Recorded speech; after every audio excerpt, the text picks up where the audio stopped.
The unexpected encounter. Dr. Theodora Thea. Blackwood's heels clicked against the polished floor of Mercy Children's Hospital, the newest addition to her healthcare empire. At 42, she had everything money could buy: the pioneering neurological research center bearing her name, 3 medical patents worth billions, and a penthouse overlooking the city she'd conquered. Everything except someone to share it with.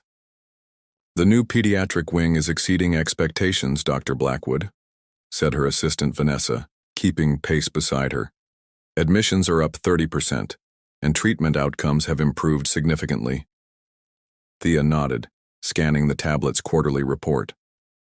"Schedule a meeting with the board. I want to expand the scholarship program for families who can't afford specialized treatment."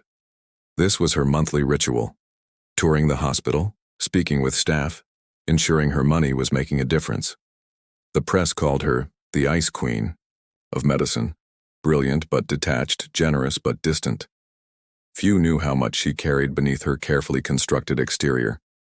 "Dr. Blackwood, would you like to visit the recreation room? The children have prepared something for their benefactor," Vanessa suggested. "I have a conference call in." Thea checked her watch, then sighed. "Fine. 10 minutes. The recreation room buzzed with activity. Children of various ages played games, created art, or simply rested in comfortable chairs. Some were attached to IVs, others in wheelchairs. All were fighting battles no child should face. Hospital Director Dr. Winston Porter approached, beaming. "Dr. Blackwood, what a pleasant surprise. The children have been asking when you'd visit again." "I've been occupied with the Singapore expansion," she replied, her professional mask firmly in place. Of course. Let me introduce you to some of our newest patients." Thea smiled politely, shaking small hands and asking about treatments. Her medical knowledge allowed her to connect with them on their level, discussing complex conditions in simple terms. For all her supposed coldness, children never seemed intimidated by her. That's when she noticed him, a thin boy with unruly, auburn curls sitting alone by the window. While other children played, he stared outside, his fingers moving across the windowsill as if playing phantom piano keys. Something about his profile, the set of his jaw, stirred a distant memory. "Who's that?" she asked Dr. Porter. "Oliver. Arrived last week. Rare autoimmune condition affecting his motor functions. His guardian passed recently, and he's transitioning to foster care once stabilized." Thea approached slowly, not wanting to startle the boy. "Hello, Oliver. I'm Dr. Blackwood." The boy turned, and Thea felt the world tilt. His eyes, a distinctive amber with flecks of gold, were hauntingly familiar. She'd only seen that exact shade once before, in the eyes of Julian Reed, the musician who'd stolen her heart during her residency, then vanished from her life 15 years ago. Oliver studied her face with an intensity uncommon for a child his age. Recognition flashed across his features, followed by something Thea couldn't identify. Hope, perhaps. Then, in a voice barely above a whisper, he said a single word that shattered Thea's carefully constructed world. "Mom?" The room seemed to freeze. Vanessa gasped. Dr. Porter cleared his throat uncomfortably. There must be some mistake," Thea managed, her voice uncharacteristically unsteady. "We've never met before." Oliver tilted his head, confused but certain. "I saw your picture. In the locket. You're her." Thea felt the eyes of everyone in the room. Her heart raced painfully against her ribcage. This was impossible. She'd never had children. Yet those eyes, so like Julian's, seemed to peer straight into her soul. "What locket, Oliver?" she asked, kneeling to his level despite her designer suit. "The one my Aunt Penny gave me. She said it belonged to my real mom." His small fingers reached for something beneath his hospital gown, a tarnished silver locket, on a thin chain. With trembling fingers, Thea opened it. Inside was a photo she recognized instantly, herself, 15 years younger, laughing in Julian's arms on a Santa Monica beach.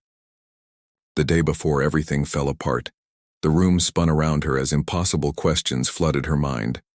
Whispers of the past, The testing lab on the top floor of Blackwood Medical Tower was silent save for the gentle hum of equipment. Thea sat, alone, staring at the vial of her blood beside the sample taken from Oliver hours earlier. She'd dismissed her staff, needing solitude as memories she'd locked away for 15 years came rushing back.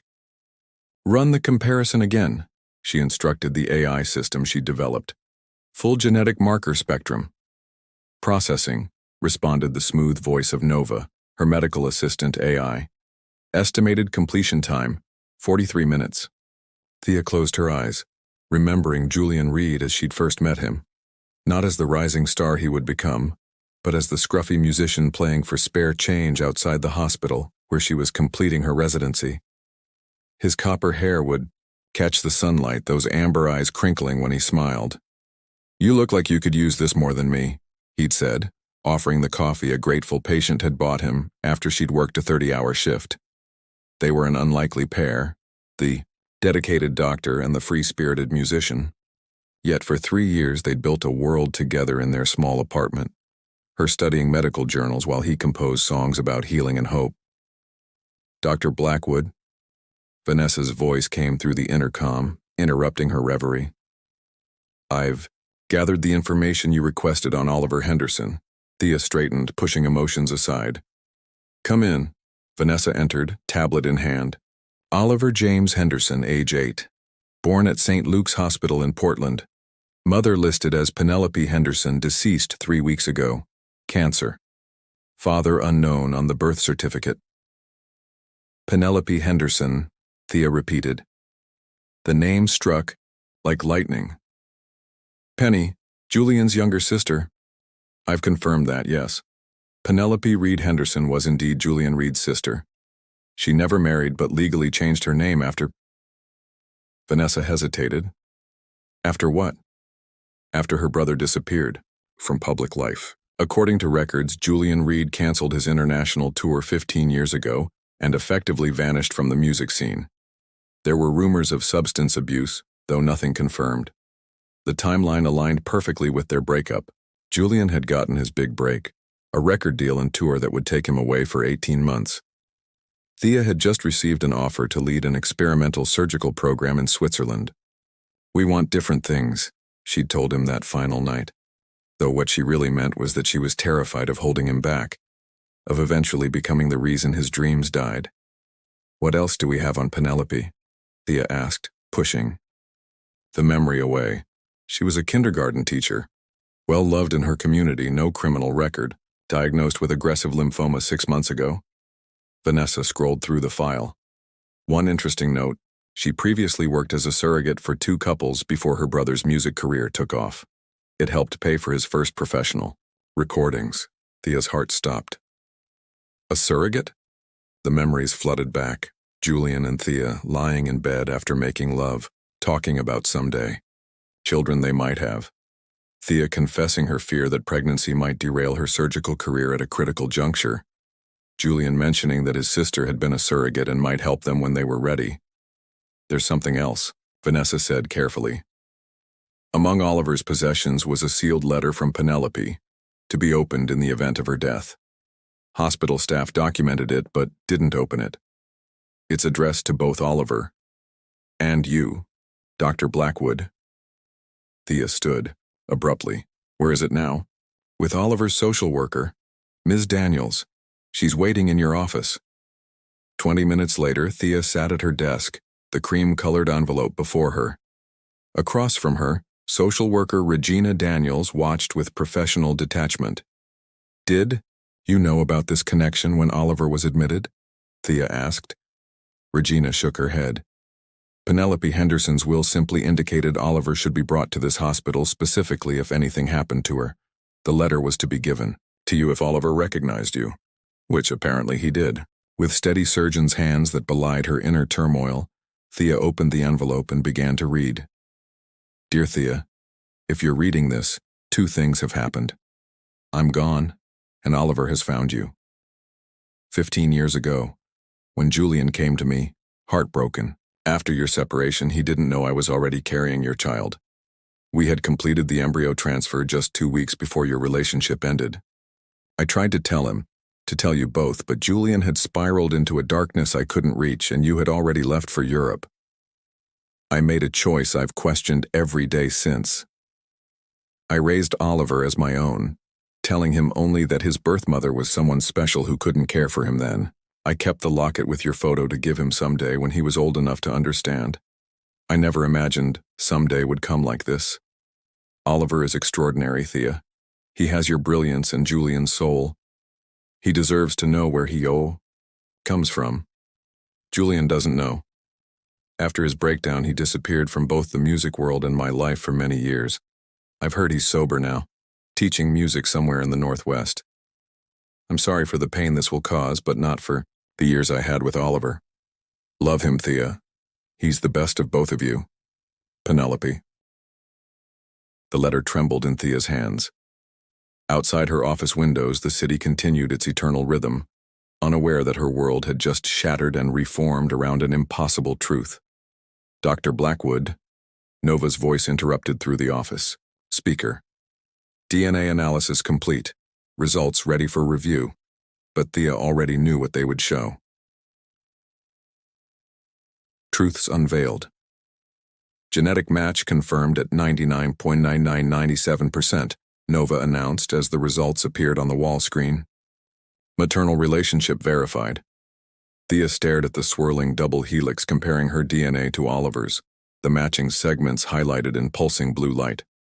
Scientific proof of what her heart had recognized instantly. Oliver was her son. Her son. The words felt foreign, miraculous, and terrifying all at once. I'll need time to process this, Thea told Regina Daniels, who had remained respectfully silent. But I want to make something absolutely clear. Oliver will not enter the foster system. Whatever legal processes we need to initiate, start them immediately. Dr. Blackwood, Regina said carefully, while the DNA results are compelling, there are procedures. I'm aware of family court procedures, Ms. Daniels. I've funded enough advocacy programs to understand the system intimately. Thea's voice was steel wrapped in silk. My legal team will contact you within the hour. In the meantime, I'd like to see my son. The word son caught in her throat, unfamiliar but right. Oliver was back in his room, attempting to eat hospital, pudding with fingers that didn't always cooperate. His condition, juvenile dermatomyositis, caused inflammation that weakened his muscles, particularly in his hands and legs. Treatable, but requiring careful management. He looked up when Thea entered, those amber eyes lighting with recognition. You came back. I did. Thea sat beside his bed, suddenly unsure how to speak to this child, her child, who had existed for 8 years without her knowledge. Oliver, I've read your aunt's letter and we've done some tests. I need to tell you something important. You really are my mom, he said simply, as if stating that the sky was blue. Thea blinked. How did you know? Oliver shrugged. Aunt Penny told me my parents loved each other but couldn't be together. She showed me your picture and said you had to go save people's lives, and that's why she took care of me. He studied her face. She said, I have your brain. A startled laugh escaped Thea. Did she? Uh-huh. She said, I think about problems like you do. His expression grew serious. Are you mad at Aunt Penny for keeping me? No, Thea answered truthfully, surprised by her lack of anger. I think she made a difficult choice out of love. I wish she had told me, but I understand why she might have been afraid to. 15 years ago, Thea had been ruthlessly focused on her career, working 100-hour weeks, sleeping at the hospital more often than at home. Would she have been ready for a child then? The honest answer was no. But now? What happens to me now?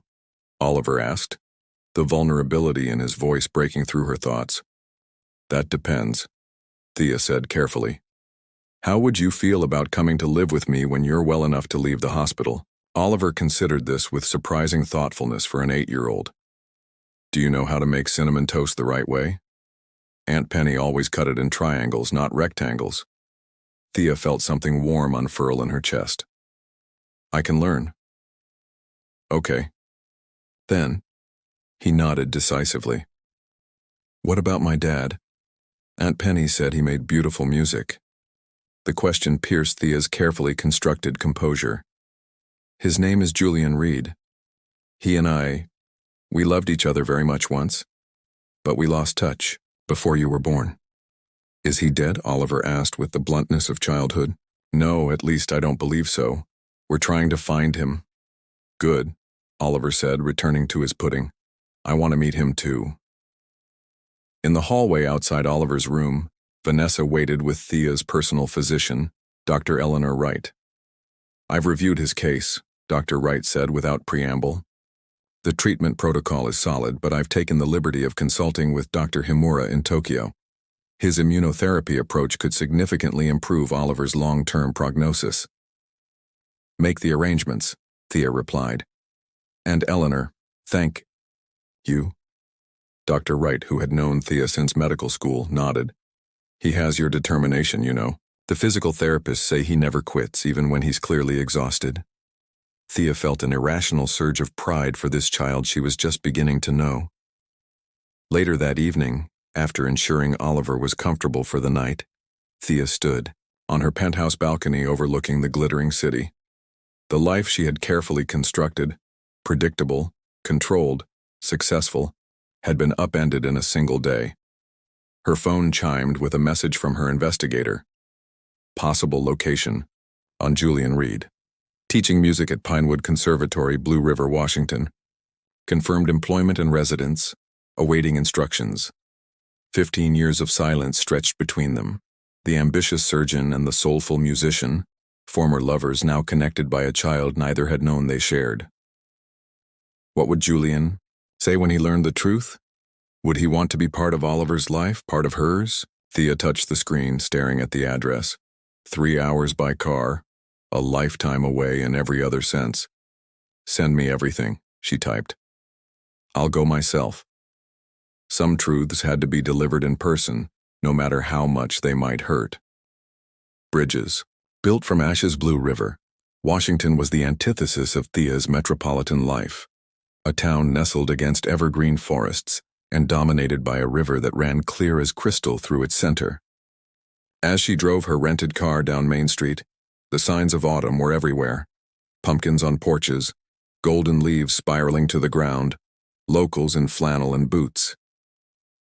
The Pinewood Conservatory occupied a renovated church, its Gothic windows and weathered brick standing in dignified contrast to the quaint shops surrounding it. Piano music drifted through an open window, a Bach invention played with technical precision but genuine emotion. Thea sat in her car, knuckles white against the steering wheel. In her world of calculated risks and surgical decisions, she rarely hesitated. Yet she had circled this block 3 times before parking, uncertain how to face the man she'd once loved, the father of the son they'd accidentally created. The music stopped. Her time for contemplation had run out. The conservatory's interior smelled of wood polish and old books. A receptionist looked up from a worn desk. Can I help you? I'm looking for Julian Reed. Recognition flickered in the woman's eyes as she assessed Thea's tailored coat and city demeanor. Mr. Reed is finishing a lesson. Wait here, please. Thea paced the small lobby, studying photographs of student recitals. A large group photo showed faculty members, and there he was. Julian's copper hair now threaded with silver at the temples, his face more angular than she remembered, but still unmistakably the man who'd once been her entire world. Thea Blackwood. She turned. Julian stood in the doorway, wearing dark jeans and a simple button-down, a far cry from the leather jackets and concert tees of his younger days. Those distinctive amber eyes, Oliver's eyes, widened with shock before narrowing with wariness. Julian, she managed. It's been a long time. 15 years. 2 months, he replied evenly. Not that I've counted. The bitterness in his voice was subtle but unmistakable. Could we talk somewhere private? She asked. He led her through the building to a small courtyard garden. November had stripped most plants bare, leaving only a few hardy evergreens and structural elements, not unlike what remained between them. You look successful, he said, gesturing to the bench but remaining standing himself. I saw your name in medical journals. The Blackwood method. Impressive. And you? She asked. Teaching seems different from where I thought you'd be. A wry smile touched his lips. You mean not selling out stadiums or collecting Grammys? He shrugged. Turns out fame wasn't good for me. Nearly killed me, actually. I heard rumors.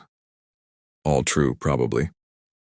The record deal came with some bad habits. Took hitting rock bottom to crawl back out.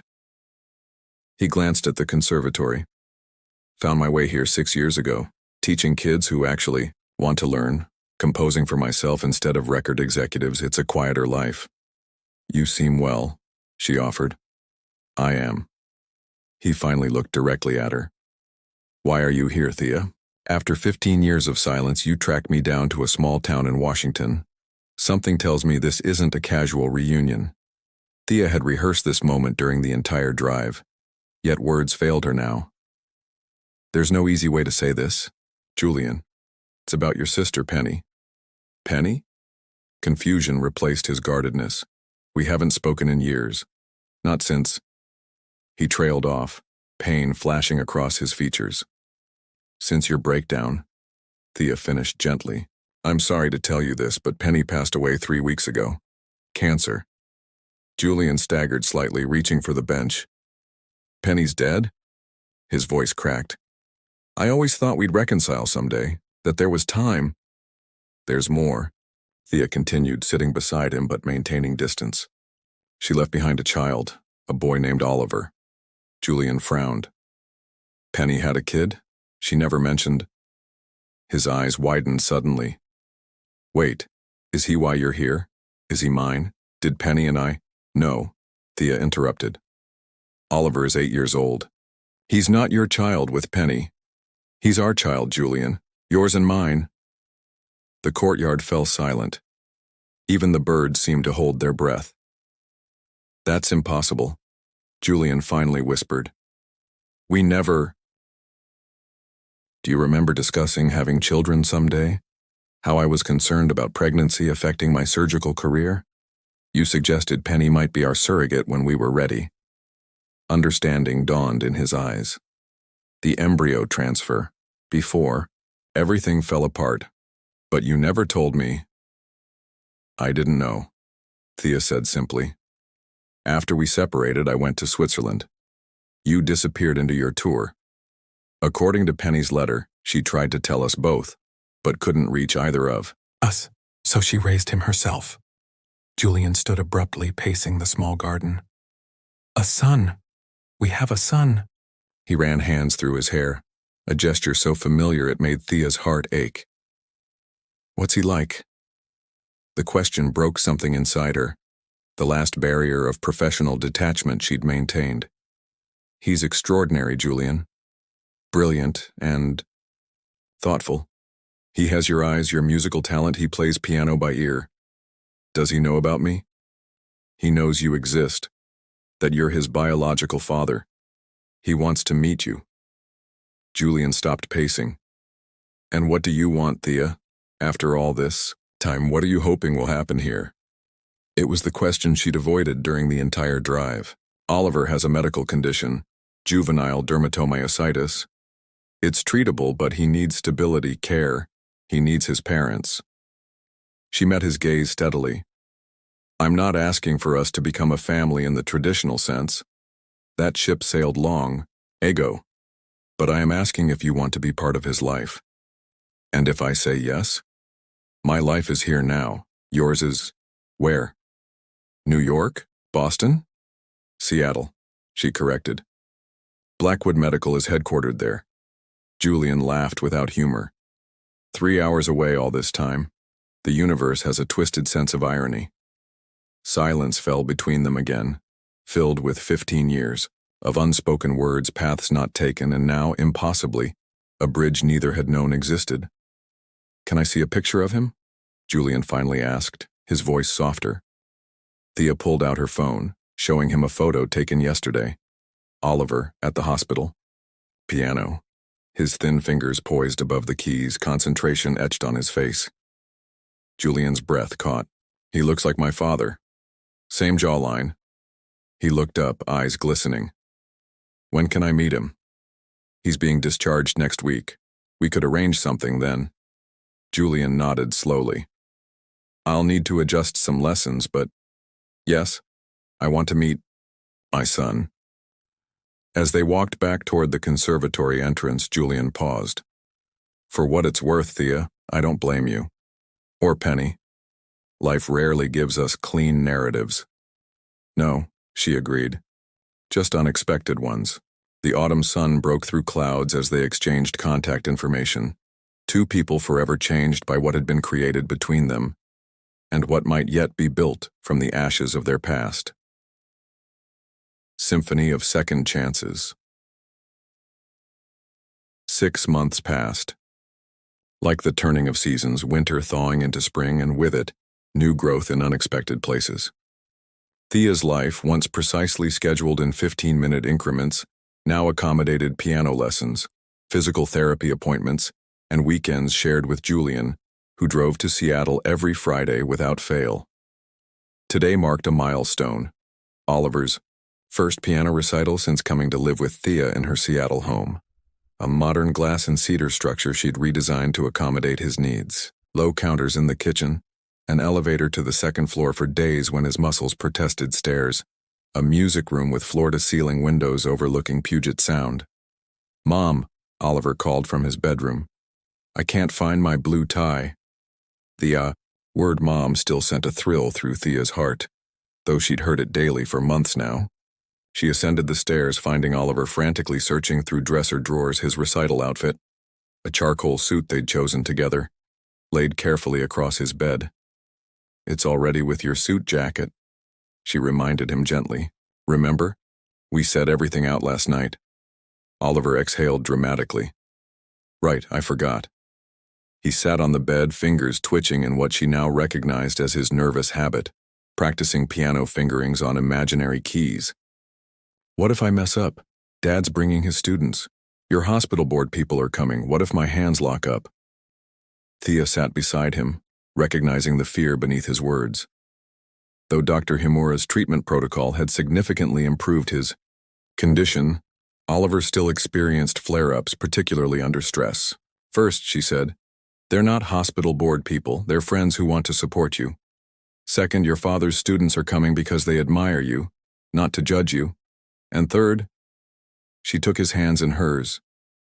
If your hands lock up, you'll take a breath like Dr. Powell taught you, and begin again. No one expects perfection, Oliver. We only expect you to be you. He leaned against her shoulder, a gesture that had become precious to Thea. Dad says the same thing. That music isn't about being perfect. It's about being honest. Your father is a wise man, she admitted, a statement that would have been impossible 6 months ago. The doorbell rang, and Oliver perked up. That's him. He promised to practice with me before we go. Julian stood on the doorstep with a small gift bag and a smile that still, despite everything, made Thea's heart skip. He'd cut his hair shorter since moving to Seattle 3 months ago, taking a teaching position at the city's prestigious arts academy. The silver at his temples caught the morning light. There's my virtuoso, Julian said, as Oliver rushed to hug him. Ready for your debut? He was just having a moment of pre-performance anxiety, Thea explained, accepting the coffee Julian offered, a peace offering that had become their ritual. Ah, the Reed family curse. Julian nodded solemnly to Oliver. Your grandfather threw up before every concert. I used to hide in storage closets before shows. The only cure is to play through it. Oliver grinned, already pulling his father toward the music room. I added something to the middle section. Come listen. As they disappeared down the hallway, Vanessa arrived to help with final preparations. Though initially skeptical about Thea's radical life changes, her assistant had become one of Oliver's fiercest advocates. The foundation gala details are finalized, Vanessa reported, tablet in hand. We've raised nearly double our target for the Pediatric Autoimmune Research Initiative. Also, the board approved your partial sabbatical for summer. 6 weeks as requested. Thea nodded, watching through the doorway as Julian and Oliver bent over the piano, two copper heads close together. Thank you, Vanessa. For everything. It suits you, you know, Vanessa said unexpectedly. Motherhood, leadership, balance. The board members who called you Ice Queen now talk about your vision for healthcare equity and family-centered treatment models. You've changed, had she? Thea wondered.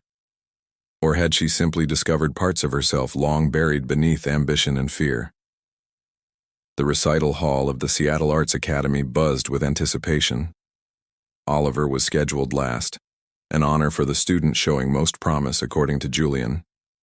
Thea sat in the front row between Dr. Eleanor Wright and Regina Daniels, who had remained a steadfast presence in their unconventional family journey. Julian introduced each student with personal anecdotes and genuine pride, his teaching style, warm where his stage persona had once been intense. When Oliver's turn came, Julian's voice softened. Our final performer today holds a special place in my heart, and not just because he's my son. Murmurs rippled through the audience. Julian's parenthood was recent news in Seattle's arts community. Oliver Henderson Blackwood came to music, later than most of our students, but he brings to it something rare: perseverance through difficulty. The piece he'll play is his own composition, titled Three-Part Harmony. Please welcome Oliver. Oliver walked carefully to the grand piano, the slight stiffness in his gait noticeable only to those who knew his condition. He adjusted the bench, flexed his fingers in the exercises his physical therapist had taught him, and then looked directly at Thea, a silent communication passing between them. When he began to play, Thea felt tears spring to her eyes. The composition started with a single melancholy line. Penny's theme, Oliver had explained, beautiful but solitary. Gradually, a second voice entered, bold and complex. Thea's surgical precision translated to music. Finally, a third melody, wove between them, playful and emotive, Julian's influence unmistakable. The three voices danced together, sometimes in harmony, sometimes in counterpoint, but always connected, building toward a resolution that incorporated elements of each. As the final notes faded, Thea found herself gripping Eleanor's hand on one side and aware of Julian watching her from the side of the stage, his eyes reflecting the same wonder she felt. The standing ovation was immediate and heartfelt. Later, at the small reception in the Academy's garden, Oliver was surrounded by Julian's students animatedly discussing music theory with children years older than himself. Thea watched from a distance, sipping champagne and enjoying a rare moment of stillness. He's going to be extraordinary, Julian said, joining her. Beyond either of us. He already is, she replied. Are you still comfortable with our summer plans? The medical conference in Tokyo, then 2 weeks at that coastal music school? It's not too much? Julian smiled. 3 parents, 1 child. I think we can manage. 3 parents, Julian, Thea, and Penny's memory, kept alive in stories and photographs. An unconventional family built from loss and rediscovery. Have you decided about the house in Whidbey Island? Julian asked. The property halfway between Seattle and Blue River had been Thea's idea. A weekend place where Oliver could have both parents nearby without forcing either to abandon their established lives. The offer was accepted this morning, she confirmed. We can begin renovations next month. Julian nodded, watching Oliver demonstrate something on his phone to an interested cluster of adults. Likely the composition app he'd become obsessed with. We didn't get it right the first time, you and I, Julian said softly. Too young, too driven, too afraid of compromising. No, Thea agreed. We didn't. But perhaps this... She gestured to Oliver, to the space between herself and Julian. Perhaps this is what we were meant to build all along. Not a conventional love story, but a family connected by something deeper. A 3-part harmony, Julian said, echoing Oliver's composition title. As if sensing their conversation, Oliver looked up, catching their gaze. He smiled, Penny's smile they both recognized, and waved them over, eager to include his parents in whatever discovery had captivated him. Thea moved forward alongside Julian, no longer the billionaire surgeon isolated in her tower of accomplishments, but a mother, a partner in an unexpected co-parenting journey, and finally, completely herself. Their broken melodies had found resolution, in a symphony none of them could have composed alone. A second chance orchestrated by the most unexpected conductor, a child who had called her mom with such certainty that the universe itself had rearranged to make it true.